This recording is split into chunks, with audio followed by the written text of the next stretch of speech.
Nilusob ni Shisak ang Jerusalem. Ikalabindalawang kabanata.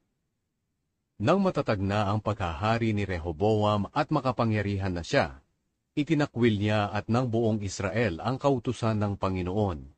Dahil hindi sila matapat sa Panginoon, nilusob ni Haring Shisak ng Ehipto ang Jerusalem noong 5 taon ng paghahari ni Rehoboam. Kasama ni Shisak ang 1,200 karwahe, 60,000 mangangabayo, at napakaraming sundalo, na ang iba sa kanila ay galing pa sa Libya, Sukot at Ethiopia. Sinakop ni Shisak ang napapadirang lungsod ng Huda at lumusob hanggang sa Jerusalem.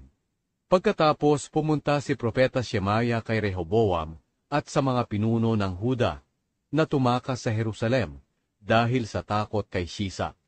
Sinabi ni Shemaya sa kanila, "Ito ang sinasabi ng Panginoon, itinakwil niyo ako, kaya ngayon pababayaan ko kayo kay Shisak."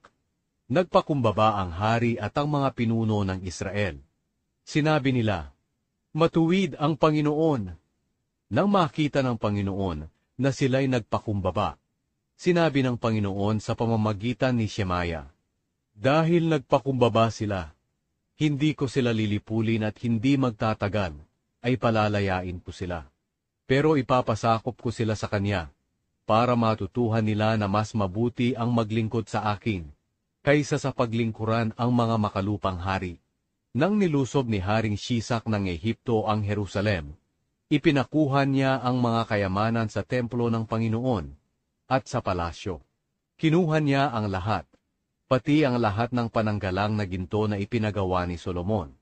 Kaya nagpagawa si Haring Rehoboam ng mga pananggalang na tanso, na kapalit ng mga ito, at ipinamahala niya ito sa mga opisyal ng mga gwardya ng pintuan ng palasyo. At kapag pupunta ang hari sa templo ng Panginoon, sasama sa kanya ang mga tagapagbantay na nagdadala ng mga pananggalang na ito, at pagkatapos, ibabalik din nila ito sa kanilang kwarto. Dahil nagpakumbaba si Rehoboam, nawala ang galit ng Panginoon sa kanya, at hindi siya nalipol ng lubos. May natira pang kabutihan sa Huda. Lalong tumatag ang pamamahala ni Haring Rehoboam, at nagpatuloy siya sa paghahari roon sa Jerusalem. Siya'y 41 taong gulang nang maging hari, at naghari siya ng 17 taon sa Jerusalem, ang lungsod na pinili ng Panginoon sa lahat ng lahi ng Israel, kung saan pararangalan siya. Ang ina ni Rehoboam ay si Naama, na isang Amonita. Pero gumawa ng kasamaan si Rehoboam dahil hindi siya naghangad na hanapin ang Panginoon.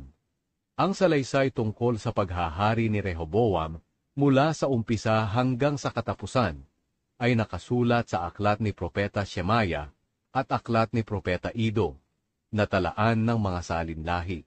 Nagpatuloy ang paglalaban ni na Rehoboam at Jeroboam.